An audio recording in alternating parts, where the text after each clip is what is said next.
ఉదయకాలపు దేవుని ప్రత్యక్షత.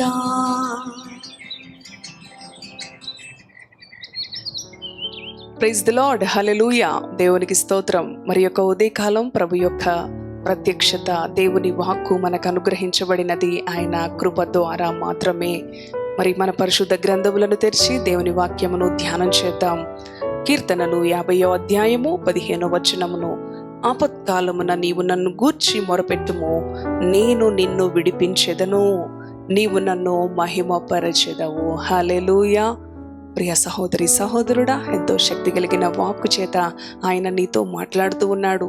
దేవుని మాట శక్తి కలిగినది, జీవము కలిగినది. అవును, ఈ ఉదయకాలము ఏ ఆపదను బట్టి, ఏ శ్రమను బట్టి మరి నీవు భయముతో వేదనతో ఉండి ఉన్నావు. ఆయన అంటున్నాడు, ఆపత్కాలమున నీవు నన్ను గురించి మొరపెట్టు, నేను నిన్ను విడిపించేదను, నీవు నన్ను మహిమపరచెదవు అని చెప్తూ ఉన్నాడు ప్రభు అయిన యేసుక్రీస్తు.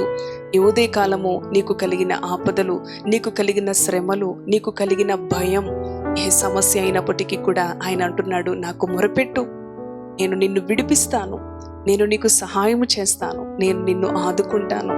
అవును, ఏ మనిషి కూడా ఇటువంటి భరోసా, ఇటువంటి మరి విశ్వసనీయమైన మాట, ఇటువంటి నమ్మకమైన మాటను ఎవరు కూడా ఇవ్వరండి, ఏ సొంత వ్యక్తి అయినా కూడా. అవును, ఆయన అంటున్నాడు, నేను నిన్ను విడిపించేదను, నీవు నన్ను మహిమపరిచెదవు. ఇటువంటి గొప్ప దేవాతి దేవుణ్ణి, ఇటువంటి శక్తి కలిగిన దేవుణ్ణి, ఇటువంటి పరిశుద్ధుడైన దేవాతి దేవుణ్ణి కలిగి ఉండటం మనకెంత ధన్యత, మనం ఎంత ధన్యులం. ఆపదలో ఆయన మొరపెట్టినప్పుడు ఆయన విడిపిస్తానంటున్నాడు. నీ బంధువులు అంటారా, నీవు ఆపదలో ఉన్నప్పుడు నాకు చెప్పు, నేను వచ్చి నిన్ను విడిపిస్తాను.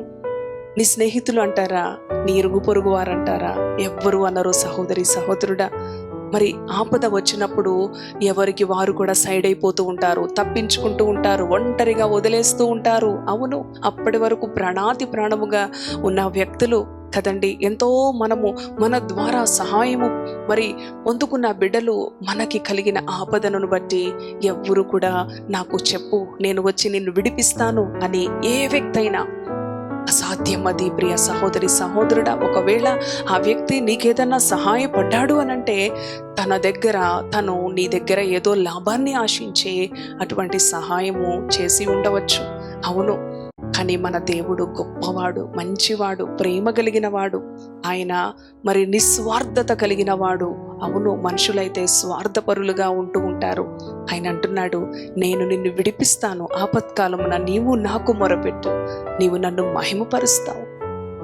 మరి భక్తుడు యోనా అనుభవము, ఆ యొక్క చేప కడుపులో ఉండగా, ఆ చేప కడుపులో పాతాళ కూపములో ఉండి నేను నా ప్రభువుకు మొరపెట్టాను, మరలా ఎన్నటికీ కూడా నేను పైకి రాలేనని, భూమి యొక్క గడియలు మూయబడి ఉన్నవని చూడండి మరి మొరపెడుతూ ఉన్నాడు. ప్రభువా కనికరించు. దేవుని యొక్క సన్నిధిలో సముద్రములో ఒక చేప కడుపులో ఉండి 3 దినాలు ప్రార్థన చేశాడు. తన ఆపద నుంచి, తనకు కలిగిన శ్రమ నుంచి, తనకు కలిగిన మరి భయంకరమైన వేదన కలిగిన పరిస్థితి నుంచి విడిపించమని దేవునికి కోచాడుకున్నప్పుడు మరలా ఆ చేపకు ప్రభు ఆజ్ఞాపించి తనని మరలా సజీవంగా కాపాడాడు. దేవుని స్తుతిస్తా ఉన్నాడు, నా మ్రొక్కుబడులు చెల్లిస్తాను, నేను దహన బలులు అర్పిస్తాను, కృతజ్ఞతాస్తుతులు చెల్లిస్తాను. ఎన్నో విధాలుగా దేవుని స్తుతిస్తూ ఘనపరుస్తూ దేవుని మహిమపరుస్తూ అంటూ ఉన్నాడు కదా, ఆపత్కాలమున నీవు నన్ను గురించి మొరపెట్టు, నేను నిన్ను విడిపించేదను, నీవు మహిమపరిచెదవు.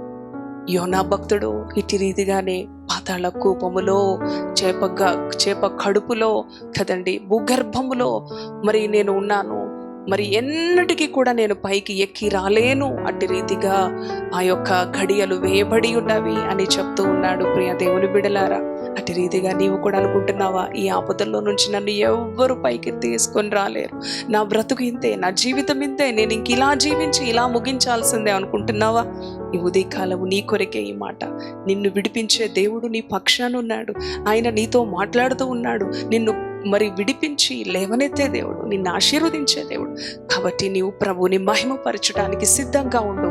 ఇట్టి మాటలు ప్రభు మన వినికిడిలో దీవించునుగాక. ప్రార్థన చేసుకుందాం. దయగలిగిన తండ్రి, పరిశుద్ధుడా నీ పరిశుద్ధ నామానికి వందనాలు. మేము చదువుకున్న వచన భాగములో అపత్కాలమున నీవు నన్ను గురించి మొరపెట్టు, నేను నీకు ఉత్తరం ఇచ్చేదను, నేను నిన్ను విడిపించేదను అంటున్నావు. నీవు నన్ను మహిమపరిచేదను.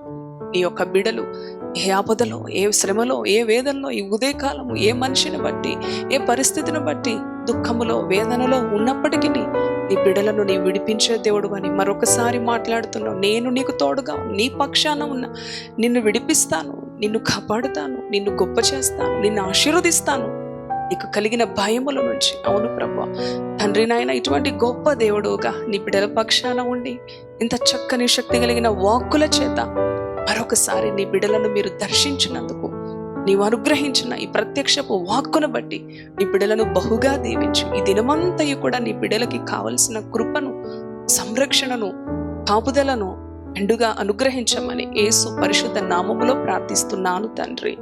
ఆమేన్, amen. Praise the Lord. God bless you. Thank you.